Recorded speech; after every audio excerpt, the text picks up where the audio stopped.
1. All right, good day, ladies and gentlemen. Today we're going to be doing some construction. Construction is approximately 3 to 7% of the geometry regents exam.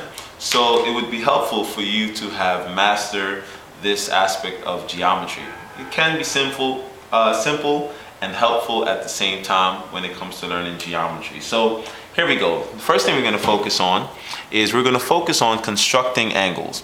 Now we have two types of angles. We have an acute angle, which we know it is less than any angle that is less than 90 degrees, and we have an obtuse angle, which is any angle that is greater than 90 degrees. So let's begin by constructing first the acute angle. So you have, for constructions, you will need your compass and you will need a straight edge. Okay, there is no measurement in construction. Anything we use to measure is pretty much with our compass.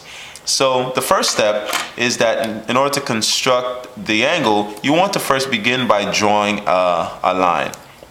Now, when you're doing angles, the lengths of the sides of your angle, of the lines that form the angles, doesn't matter. The main thing that you're concerned with is the amount of rotation of the sides.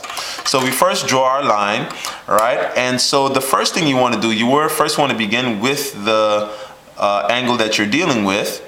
And so I'm going to now first draw an arc.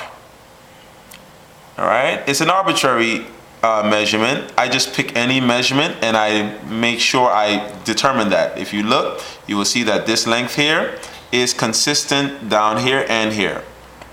Okay, now I'm going to do the same thing. I'm going to take my compass and I'm going to go down. Now I always like to begin by labeling a point, identifying a point to begin with. So I'm going to put my compass point on there, and maintaining the same distance, I'm going to draw an arc. Now my arc, I'm going to go a little bit further because I'm trying to determine, where my measurement of the inside, the arc in between the lines are going to be. So the next step, once I've done that, you want to label certain things. So I'm going to label this as A, right? The point of intersection between the arcs here, I'm going to call this B, and then I'm going to call this C. Okay? So we first created arc BC. All right? And the next thing we want to do, and then we duplicated it down here. The next thing we want to do, we want to now measure arc BC.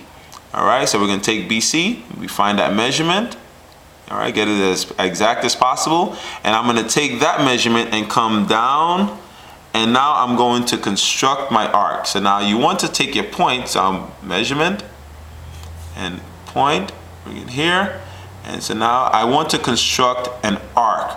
Now what I'm really trying to identify is the point of intersection, as we can see. And so we've identified that point of intersection, which is right there, all right? But also we have found that arc BC is consistent with the arc down here, because now all I have to do is connect my points here and here, and I've just constructed my angle. So this angle is equivalent to this angle, and we can actually check by measuring the distance between AC, all right? Is that consistent with the distance down here? All right, so it is consistent. And we can check the measure of the arc BC. You might have to move your compass in a little or out, depending on however you're constructing it. All right, is that consistent here? Yes, it is consistent. So we see that these two angles are congruent. So let's try to do an obtuse angle. Now let's go from the other side. First thing we again begin with is a straight line. So I'm going to do that. So you first begin with a line. Doesn't matter how long the line is, once again. All right. And so I'm going to label my triangle. Let's call this D. All right. First thing, I want to draw an arc from D. All right. So you begin, make sure your point is embedded so it doesn't move too much. So I go here, I draw an arc. Try to make sure your compass. All right. There. I want to maintain this distance. I have a starting point. I'm going to start on this side. It doesn't matter, I can start here, be same angle, but let's start here. All right. So I come here, Same distance. I have not changed the distance of my compass, just to be sure. Let me check.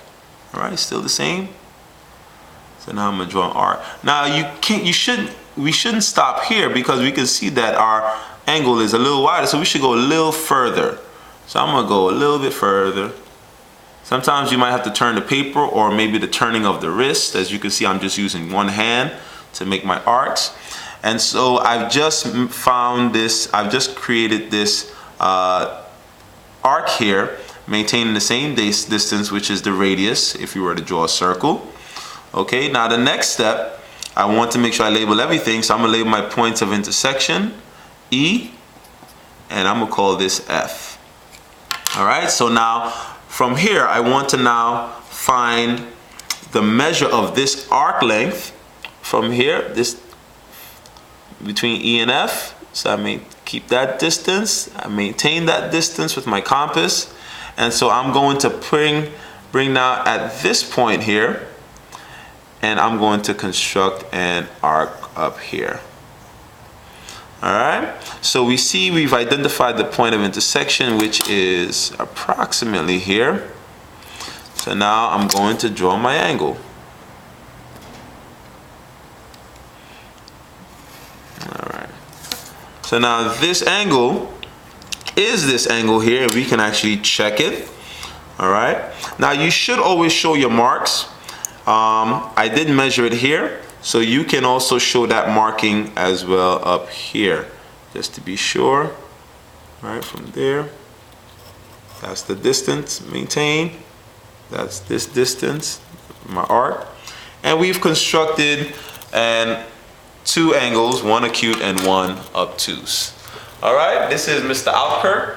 Hopefully you guys have gathered a little bit more understanding. If you had difficulty with this, you can review this once again, and hopefully you'll get it correct. All right, look forward to seeing you again.